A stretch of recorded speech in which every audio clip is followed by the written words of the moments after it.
Baik, bismillahirrahmanirrahim. Assalamualaikum warahmatullahi wabarakatuh. Waalaikumsalam warahmatullahi wabarakatuh. Alhamdulillahilladzi arsala rasulahu bil huda wa dinil haq liyudhhirahu ala dini kulli wa kafa billahi syahida. Asyhadu an la ilaha illallah wa asyhadu anna Muhammadar Rasulullah. Allahumma sholli ala Muhammad wa ala ali Muhammad kama shallaita ala Ibrahim wa ala ali Ibrahim fil alamin innaka Hamidum Majid. Anak-anakku sekalian, alhamdulillah hari ini hari Rabu tanggal 8 bulan September 2021 kita dapat bertemu kembali bertatap muka walaupun melalui fasilitas Zoom, melalui fasilitas Google Meet. Saya ada di Rangkas Bitung di rumah saya, jadi kalian bisa lihat nih di kamar gitu ya.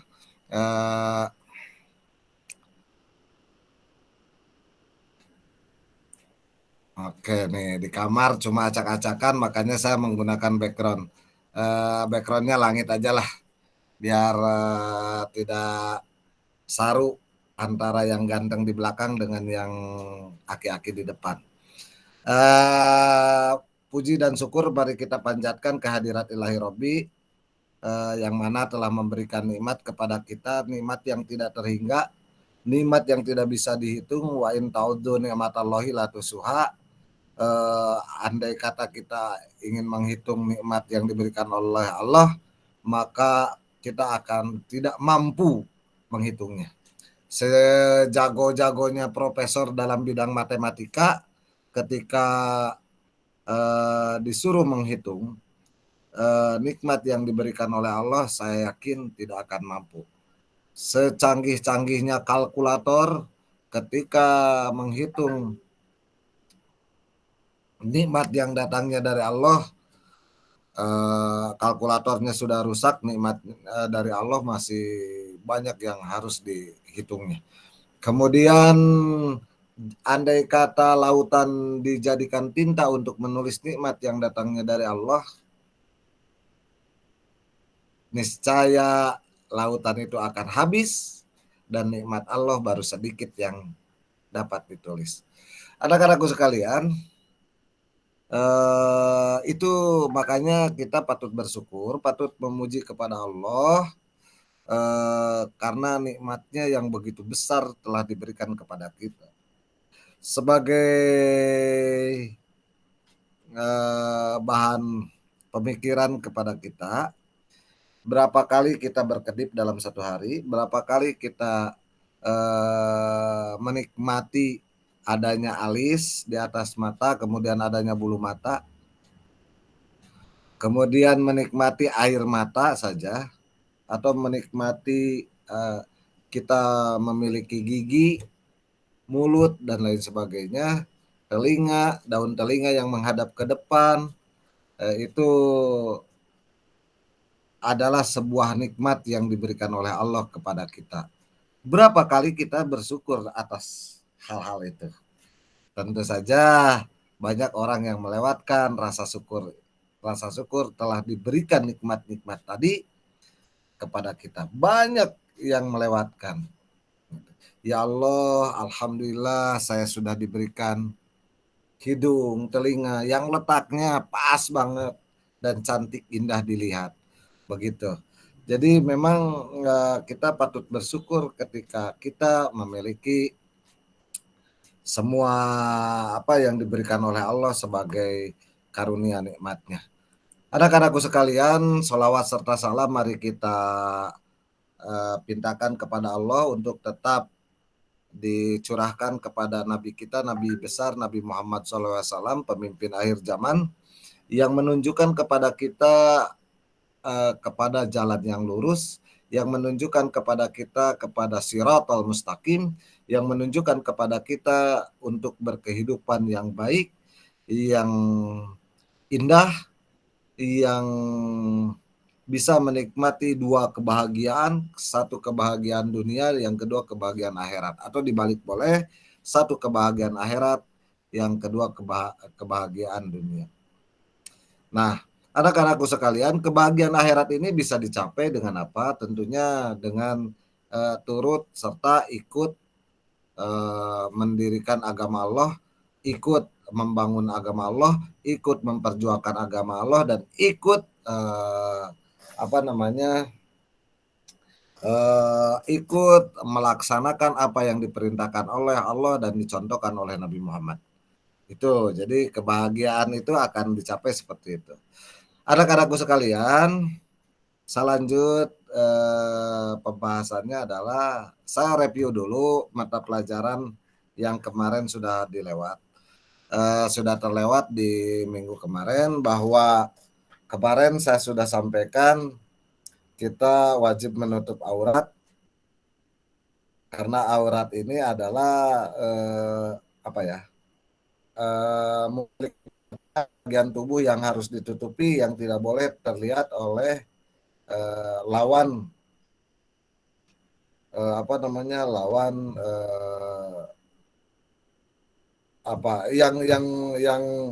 yang tidak boleh dilihat oleh yang bukan muhrim lah, kira-kira begitu, yang bukan muhrim.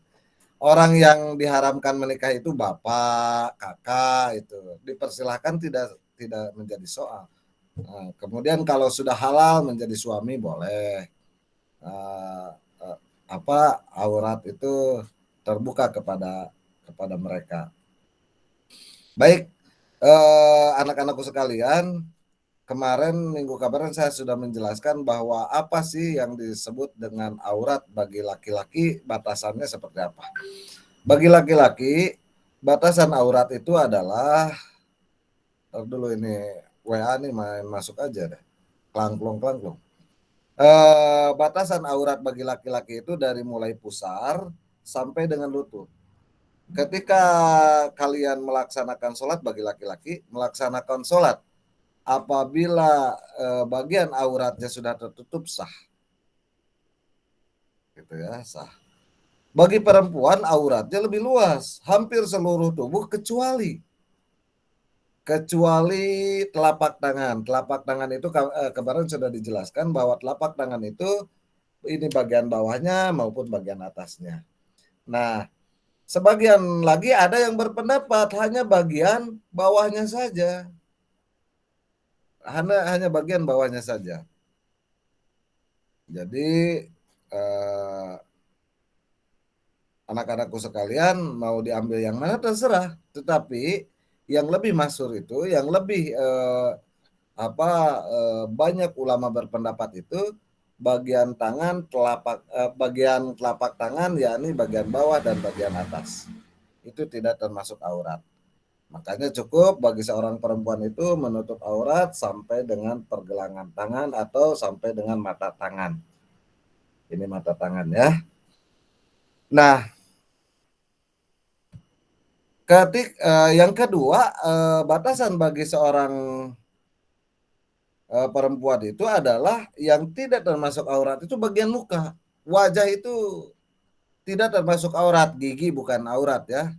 Kalau kelihatan giginya itu bukan berarti ini bagian tubuh, bagian muka ini semuanya bukan aurat. Giginya, hidungnya, alisnya, bibirnya itu tidak termasuk aurat. Gitu. Tetapi sebagian ulama menyebutkan bahwa itu pun bisa mengundang syahwat lawan jenis. Saking cantiknya mengundang lawan jenis, atau seksi di bagian hidungnya, misalkan hidungnya muter-muter kayak obat nyamuk gitu ya. Itu kemudian itu menimbulkan hasrat bagi lawan jenisnya. Nah, sebagian ulama berpendapat itu juga termasuk aurat. Makanya ada yang ditutupi seluruh bagian mukanya dengan dengan kain. Cadar ya, Pak? Ya, cadar, kain. Terserah. Itu juga sah-sah saja. Itu juga mereka punya alasan. Dipersilahkan untuk menutup seperti itu. Enggak jadi soal. Nah, oke. Nah, di samping itu ada nilai kepantasan. Tadi saya menyebutkan bahwa ketika laki-laki menutup dari mulai bagian pusar sampai dengan lutut, itu sah sholatnya karena sudah menutup auratnya. Tetapi ya ketika sholat menggunakan itu maksud saya. Tetapi ketika itu pantas atau tidak, pantas atau tidak. Misalkan begini, menghadap guru, menghadap kepala sekolah, menghadap pejabat, menggunakan baju rapi, pakai apa namanya batik gitu ya, pakai baju sepatu pun disemir, tetapi menghadap Allah masa sih hanya dengan celana saja, celana sontok lah ya, kan tidak pantas. Sama ketika kalian memakai baju itu dengan apa ya, menutupnya dengan karung, karung. Karung ada tulisannya 25 kilogram atau poletnya hijau gitu ya. Atau biru atau apalah poletnya. Atau ada gambar segitiganya ternyata bekas apa namanya tarigu. Segitiga biru. Sah, sah melaksanakan sholat, sah, sah dalam kehidupan sehari-hari bergaul itu dipersilahkan seperti itu. Tetapi pantas atau tidak? Ya. Jadi Pantas. ketika pakaian itu dipakai, pantas atau tidak, layak atau tidaknya juga sama, menjadi bahan pertimbangan dalam berhias, dalam menggunakan pakaian. Sekali lagi, pakaian itu adalah segala sesuatu yang dipakai ya. Oke. Nah, dipakai di bagian tubuh yang bukan bagian dari tubuhnya. Itu pakaian. Nah, pantas atau tidak, pakai daun silahkan. Menutup aurat kok. Tetapi pantas tidak, layak atau tidak digunakan itu. Masa jalan-jalan kamu misalkan ke Barata, ke Rangkas Bitung, pakaiannya dari daun. Kan aneh orang melihatnya. Gitu ya. Ya, pasti bingung. Ya gitu.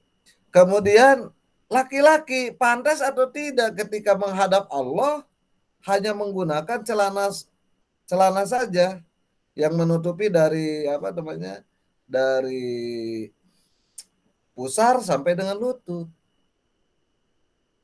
Pantas atau tidak? Ya tentu tidak Tidak. pantas lah. Harus menggunakan pakaian yang rapi, menutup aurat. Di samping itu suci tentunya. Di samping itu suci tentunya. Kalau dalam sholat. Selanjutnya itu pakaian itu sebagai perhiasan. Pakaian itu juga menjadikan apa namanya, derajat martabat. Bukan semakin bagus pakaiannya semakin tinggi derajatnya, tidak. Tetapi menjaga martabat dan derajat sebagai perempuan, silahkan berbaju yang indah, menutupi aurat, dan menjaga martabatnya. Tidak mengundang untuk dilecehkan. Tidak mengundang untuk dilecehkan. Coba kalian, kalau menggunakan rok pendek di atas lutut misalkan, baju lekbong, apa pendapat orang dengan perempuan seperti ini? Tentu macam-macam gambarannya. Bisa disebutlah perempuan gampangan lah, bisa disebutlah perempuan yang suka obral-orat lah, kan gitu. Nah, sebagai seorang muslimah, tutuplah aurat itu juga untuk menjaga martabat. Gitu. Kemudian yang selanjutnya tidak memperlihatkan aurat berbaju tapi memperlihatkan aurat, tidak menyerupai itu. Jika lepet misalkan dibungkus plastik, kelihatanlah bentuknya, kelihatanlah apa namanya nasinya. Karena pembungkusnya plastik. Ya, walaupun dengan daun tapi menimbulkan lekuk-lekuknya kan kalau lepet. Nah, kita juga laki-laki maupun perempuan ketika berbaju sebaiknya tidak memperlihatkan lekuk tubuh Karena ketika memperlihatkan lekuk-lekuk tubuh, apalagi bagian-bagian yang sensitif, maka itu akan mengundang hasrat, mengundang nafsu seksual bagi lawan jenis. Laki-laki dan perempuan sama seperti itu. Nah, kemudian selanjutnya bahwa dalam berpakaian itu tidak berlebih-lebihan. Tidak berlebih-lebihan. Misalkan pakai anting, nggak tanggung-tanggung, antingnya segede pelek Vespa misalkan kan. Waduh, bukannya bagus kelihatannya, tapi aneh-aneh saja. Aneh itu. Saya pernah cerita waktu itu di pertemuan yang terdahulu, saya pernah lewat pakai motor, kemudian ada sepak bola, ada yang nyalamin dan ada yang menyapa seorang siswi. Saya tidak tahu itu siswi saya atau bukan waktu itu. Dia salam dan menyebut bapak, oh pasti ini murid saya.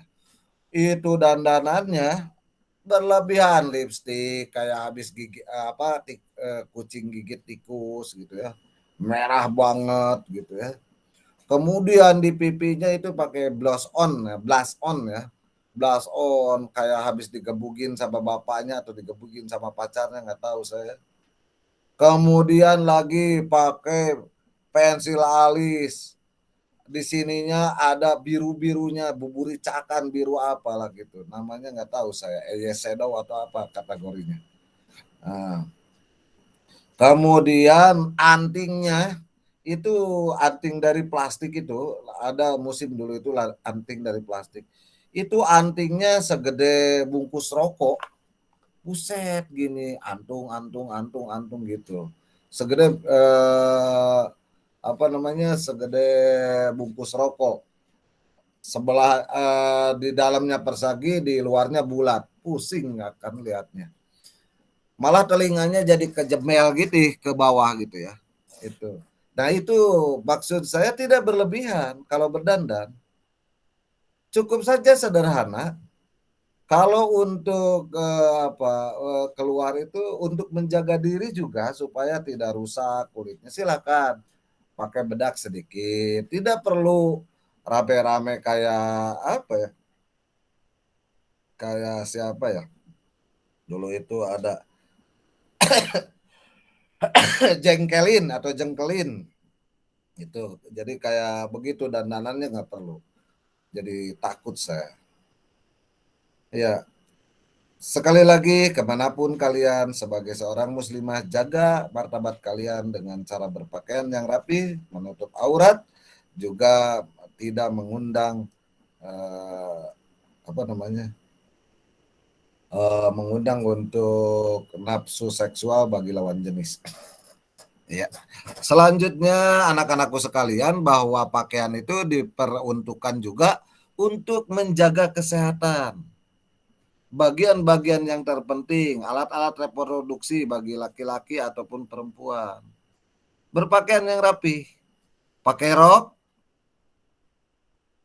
roknya kemudian didouble di dalamnya dengan celana. Mau celana panjang, mau celana pendek, yang penting didouble. Tapi saya lebih menyarankan celana yang agak panjang, sontok atau apa. Supaya apa?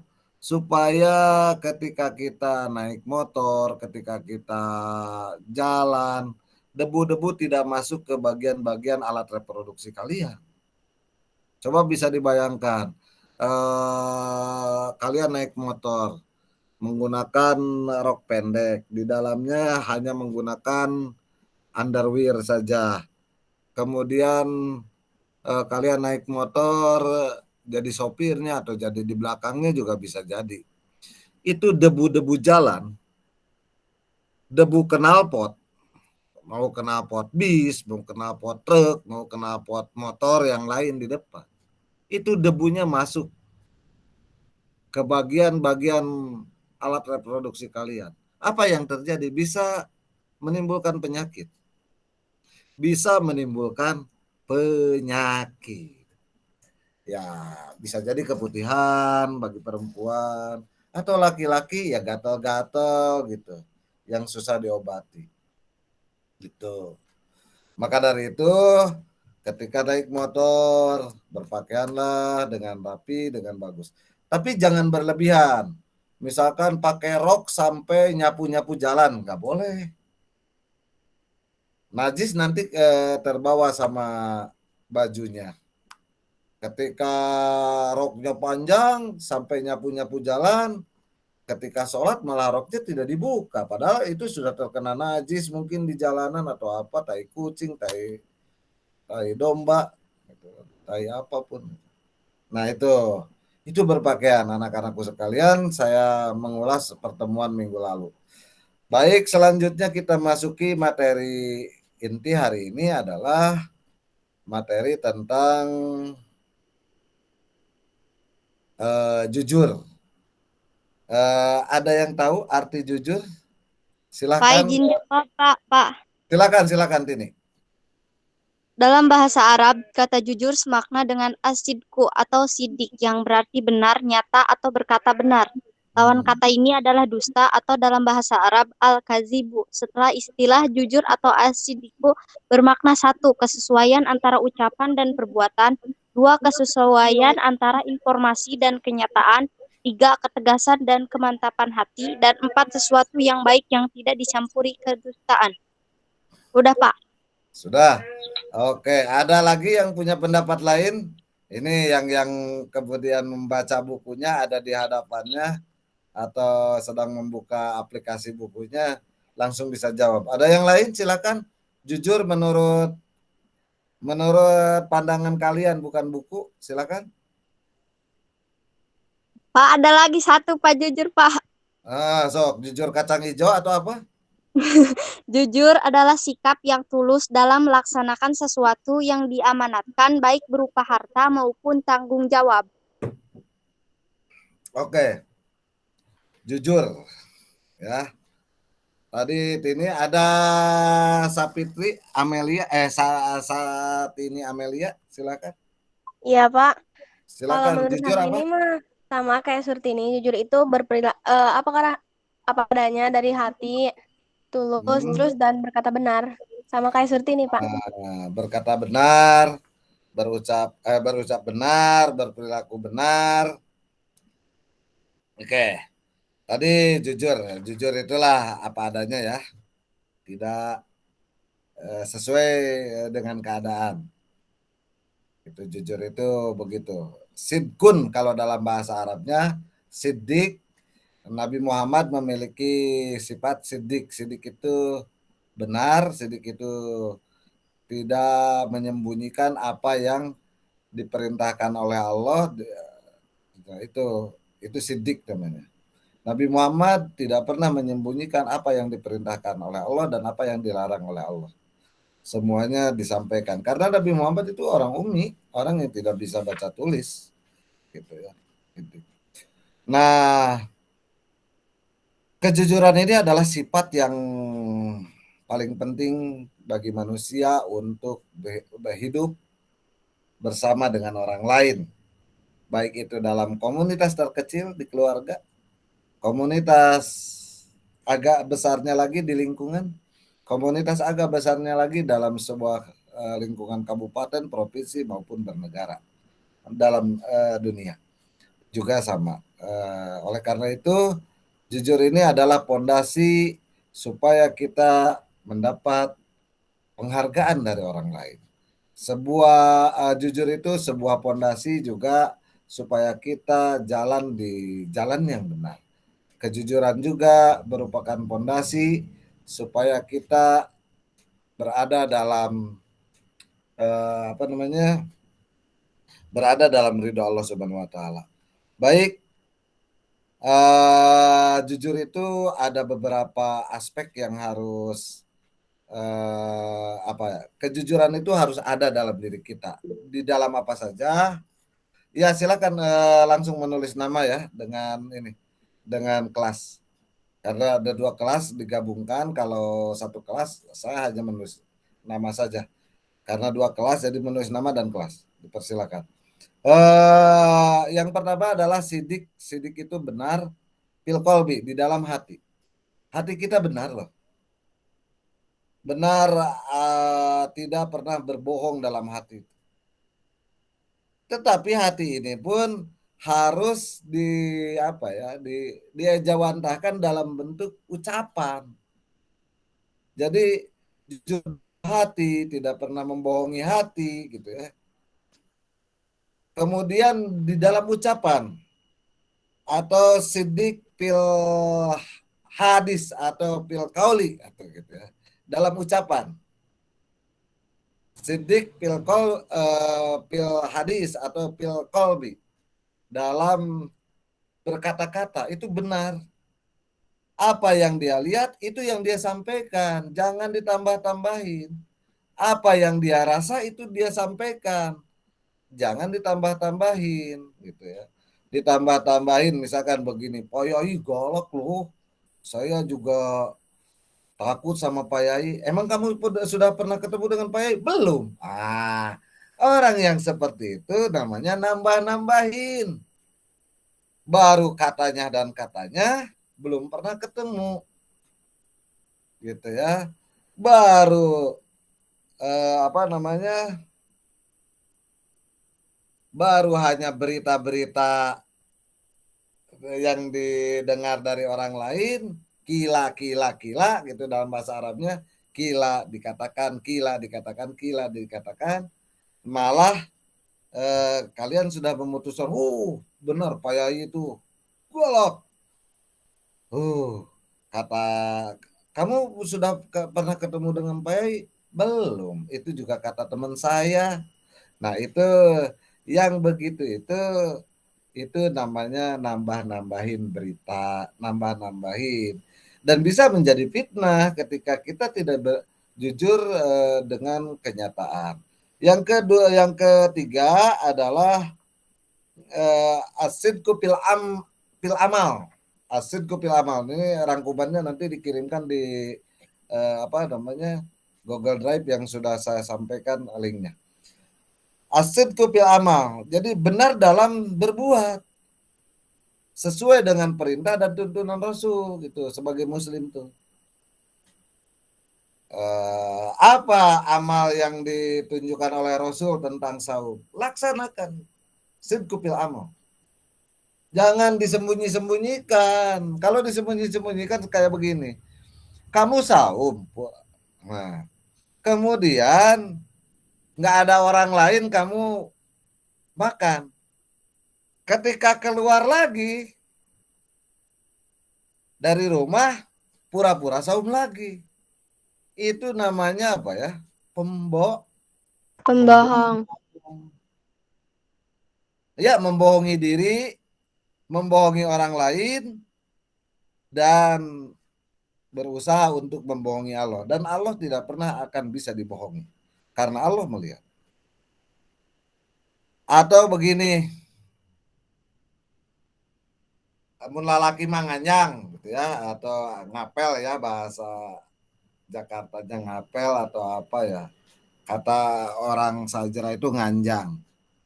Nganjang nanti ngapelnya itu berangkatnya sebelum maghrib. Ya, sebelum maghrib. Kamu misalkan yang laki-laki disuruh sholat sama calon mertua atau sama bapaknya pacar kita itu. Ya, kamu ngambil wudhu ke air, kemudian ikut sholat di kamar depan. Ya, gitu, ikut sholat di kamar depan. Kemudian kamu pura-pura sholat, padahal lagi tiduran, begini aja tiduran. Allahu Akbar. Sami Allah liman hamidah. Wah, begitu. Lekoh bacaannya, bagus bacaannya, padahal dia sedang tertiduran begitu. Sami Allah liman hamidah. Karena pintunya ditutup tuh. Biar kedengaran sama calon mertua. Gitu. Sami Allah liman hamidah. Allahu Akbar. Padahal dia tidak sholat. Itu namanya bohong dalam perbuatan. Ya, kalau yang suka bohong-bohong begitu jangan dipercaya lagi. Allah saja mau dibohongi sama dia, apalagi kita manusia ya. Kalau kamu punya pacar, berbohong aja, ketahuan berbohong. Allah saja dibohongi, apalagi kamu. Ya. Jangan pernah mau dengan laki-laki pembohong. Jangan pernah mau dengan perempuan pembohong. Gitu, gitu ya. Jadi jujur dalam perbuatan. Kemudian yang selanjutnya, yang kelimanya itu adalah jujur dalam segala hal, dalam kondisi kenyataan, jujur. Mohon maaf ya anak-anak teman, saya lagi gak punya duit, beneran lagi gak punya duit. Sampaikan seperti itu.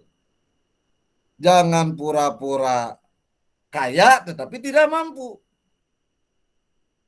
Ada seorang teman saya hajatan gitu ya, hajatan. Punya gamis, ya perempuan ini gamis. Kemudian dia ingin memperlihatkan bahwa dia itu seorang kaya. Entah beli di mana, itu ada kalung yang dipakainya di baju luar, di luar gamis itu dipakai kalung. Kalungnya apa namanya, gantungannya saja sebesar piring kecil tuh. Gitu. Sebesar jam dinding lah kira-kira begitu. Dan warnanya kuning. Ini kuning gede ke sini, hampir seperti rantai. Ya Allah, apakah dia ingin memperlihatkan kekayaan? Saya tahu persis, dalam kehidupan sehari-harinya saja banyak berhutang. Gitu. Tapi ketika hajatan emasnya segede alaihim, segede naon ya namanya. Ya, hampir gede di sini di dadanya itu. Tapi dipakainya di luar bukan di dalam. Kalau di dalam baju is oke, tapi ini di luar. Itu emas gede, cincinnya gelangnya di sini sajengkal gitu, di pasangan gelang keren. Kalau jalan di kerenceng-kerenceng begini, kencing kencing kencing Kayak gitu. orang yang pamer ya, Pak. Mirip kayak orang yang pamer, tapi kehidupan sehari-harinya saya tahu persis dia banyak hutang ke koperasi ataupun ke apa gitu. Ini membohongi kenyataan. Maksud saya begitu. Ini membohongi kenyataan. Dari ilustrasi itu, saya ingin sampaikan bahwa jangan menutupi kenyataan dengan kalian berbuat sombong. Tuh. Tetapi menutupi kenyataan boleh-boleh saja apabila untuk menyelamatkan.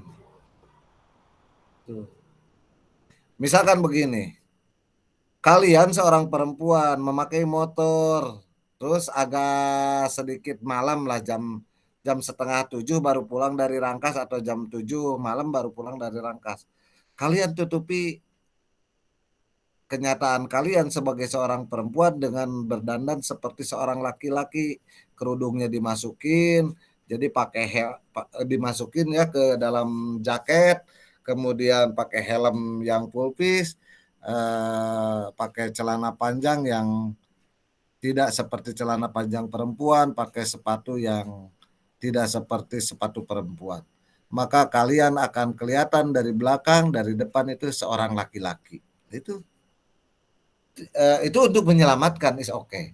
Tapi kalau untuk bersombong-sombong ria itu tidak boleh. Ya, menutupi kenyataan untuk bersombong-sombong ria, pakai cincin, pakai jam tangan karena mahal, jalan kakinya sampai miring-miring begini gitu ya. Itu tidak boleh, tidak bagus. Baik anak-anakku sekalian, sampai di sini ada pertanyaan, dipersilakan. Ada Pak. Pak, yang minggu kemarin materinya kan udah ditulis, apa langsung kirim ke Google dikirim Drive ke aja? Google Drive. Baik, saya ingin menyampaikan satu ayat saja yang berkaitan dengan perilaku jujur itu. Ya, silakan dibuka surat Az-Zumar ayat 33-34. Siapa yang bisa baca dipersilakan. Iya, silakan saat ini. Ayat berapa, Pak? Az-Zumar ayat 33-34. A'udzu billahi minasyaitonir rajim. Bismillahirrahmanirrahim.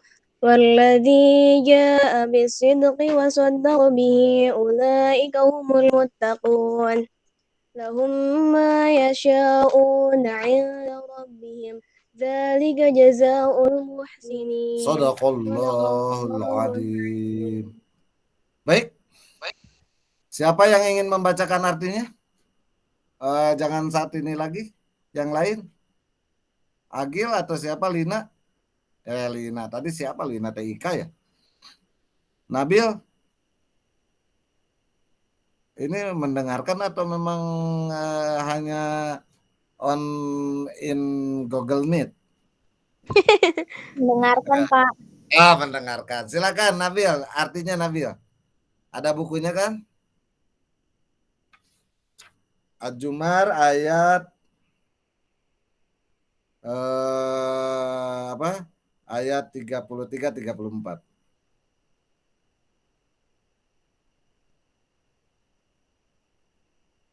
Walladzi jaa'a bisidqi wa sadaqa bihi ulaika humul muttaqun.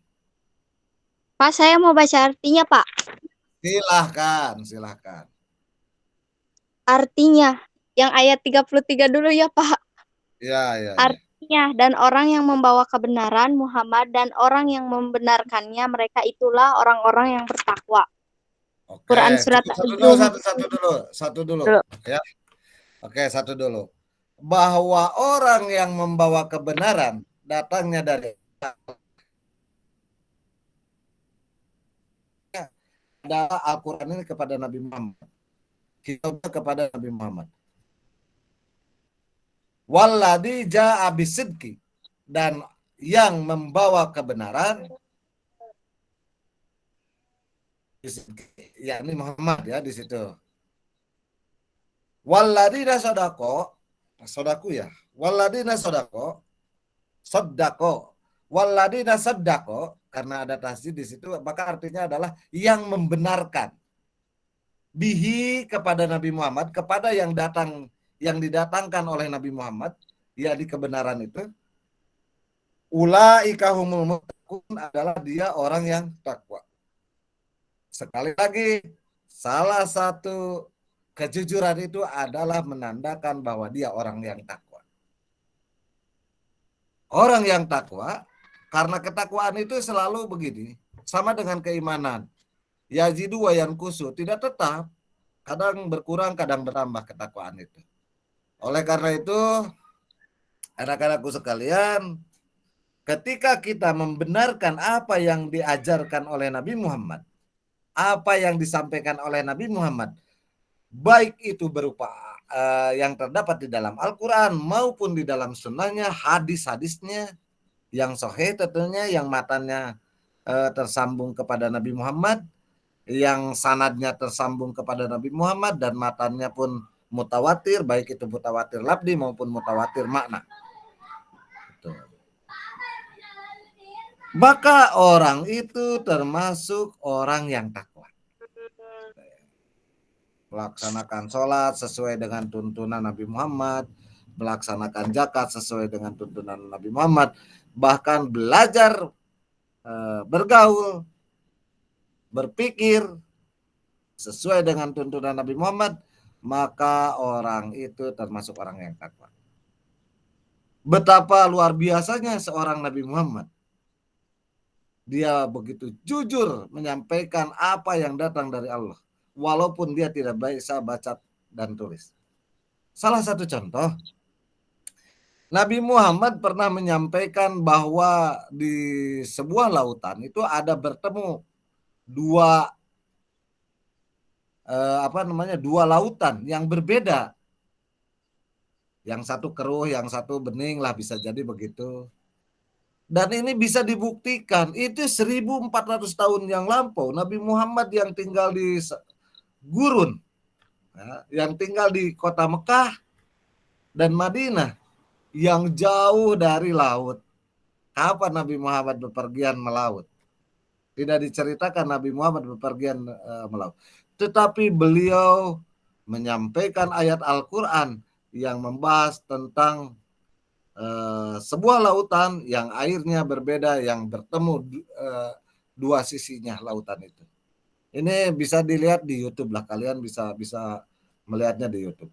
Yang kedua, Nabi Muhammad saking jujurnya, beliau pernah menyampaikan bahwa di lautan itu ada api yang menyala. Di lautan loh, di dalam air itu ada api yang menyala. Ini kalian bisa lihat di YouTube. Coba untuk membuktikan itu, bahwa memang ada api di dalam lautan. Dan ini disampaikan oleh Nabi Muhammad 1400 tahun yang lampau, dan Nabi Muhammad tidak pernah menyelam mengarungi lautan. Tidak pernah diceritakan Nabi Muhammad menyelam mengarungi lautan. Selanjutnya, anakku sekalian, Nabi Muhammad pernah menyampaikan dalam ayat Al-Qur'annya, disampaikan oleh Nabi Muhammad, tentunya ini karena wahyunya datang kepada Nabi Muhammad, tentang proses penciptaan kita ini, kalian ini, saya dengan kalian. Walaqad khalaqnal insana min sulalatin min tin, summa ja'alnahu nutfatan fi qararin makin, summa khalaqna nutfatan 'alaqatan, fa khalaqna 'alaqatan mudghatan, fa khalaqna mudghatan idama, fa kasawnal idama lahma, summa ansa'nahu khalqan akhar. Fatabarakallahu ahsanul khaliqin. Nabi Muhammad melalui wahyu yang datang ke Nabi Muhammad, beliau sampaikan apapun, tidak dikurang satu apapun, termasuk proses penciptaan kita, proses kita berada di dalam janin. Min sulalatin mintin, summa ja'alnahu nutfatan fi qararin makin, summa khalaqna nutfatan 'alaqatan. Ini bergantung ini fi qararin makin nih, nutfah ini. Gitu. Nanti dibuktikan oleh ilmu kedokteran. Dan ini baru bisa dibuktikan oleh ilmu kedokteran di abad 18 dan 19. Gitu. Padahal Nabi Muhammad 1500 atau 1400 tahun lebih, 1450 tahun lebih, itu berbicara tentang proses kita berada di dalam janin. Oke, kemudian silakan arti yang ke ayat yang 34-nya. Artinya, Pak. Oh, boleh. Sutini lagi lah, nggak apa-apa. Kan Santini udah ngajinya ya. Ya, silakan. Artinya, mereka memperoleh apa yang mereka kehendaki di sisi Tuhannya. Demikianlah balasan bagi orang-orang yang berbuat baik. Siap sudah, Pak. Ya. Apa maksudnya nih, Surtini, silakan. Kalau mengerti. Ya, Enggak. kita belajar.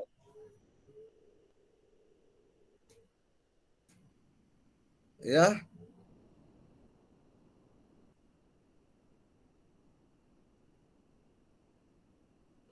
Arti maksud dari ayat dari arti ini.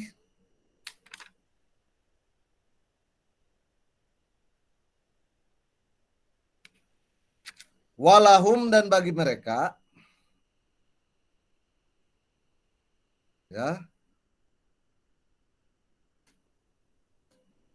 Tadi saya ulang. Saat ini dibacakan artinya yang 33. Yang ayat berapa, Pak? 34.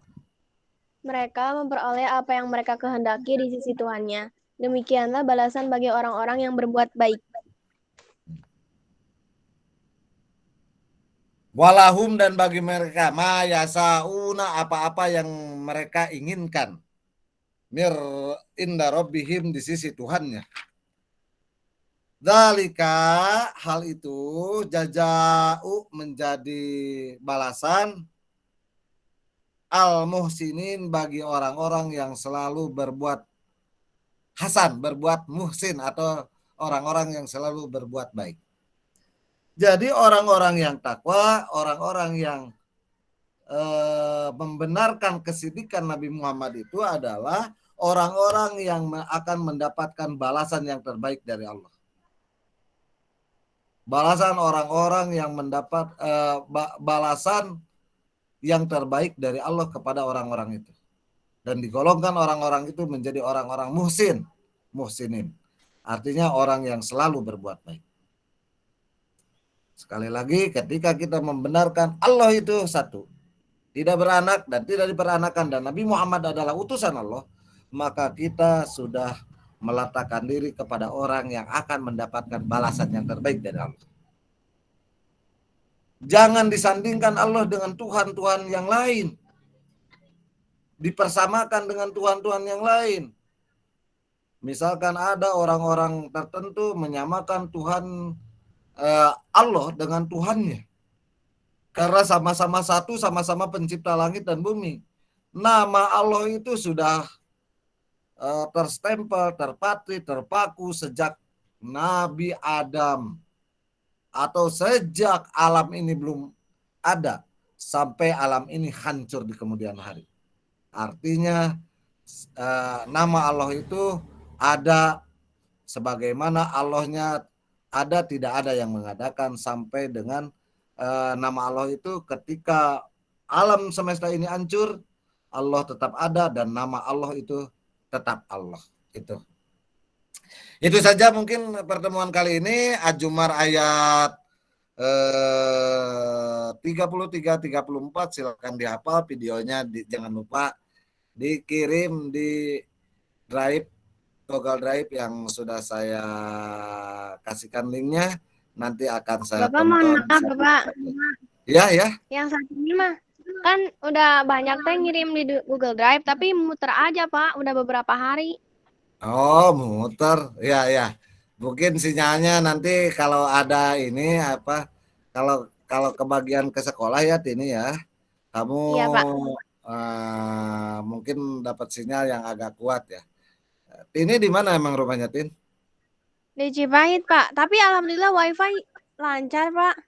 Ya, WiFi dari WiFi ke HP-nya mungkin sinyalnya penuh. Tapi WiFi dari sinyal internetnya mungkin agak kurang. Bisa jadi harus mendapatkan sinyal yang kuat untuk mengirimnya. Karena mengirim video, tapi kalau mengirim dokumen pasti cepat, ya. Tulisan Iya, pasti Pak. cepat, ya. Itu saja. Jadi siapa tahu nanti di sekolah juga ada WiFi yang dikhususkan untuk dipakai untuk anak. Saya juga tidak tahu ini, belum sempat pergi ke sekolah. Sekali lagi jadwal minggu depan mungkin berubah. Kita jangan-jangan minggu depan saya ketemu dengan kalian secara langsung. Amin. Secara langsung kalian akan melihat wajah asli saya. Gitu. Sekarang masih diedit-edit pakai video ini. Jadi agak kelihatan seperti jelek, padahal ganteng aslinya. Itu sajalah ya. Billahi taufiq wa hidayah. Mari kita sama-sama berdoa. Allahumma ighfir lil muslimina wal muslimat wal mu'minina wal mu'minat al ahya'i minhum wal amwat. Rabbana la tuzigh qulubana ba'da idh hadaytana wa hab lana min ladunka rahmatan innaka antal wahhab. Rabbana atina fid dunya hasanah wa fil akhirati hasanah wa qina adzabannar. Subhanaka rabbika rabbil izzati amma yasifun wa salamun alal mursalin walhamdulillahi rabbil alamin. Wassalamualaikum warahmatullahi wabarakatuh. Waalaikumsalam warahmatullahi wabarakatuh. Baik.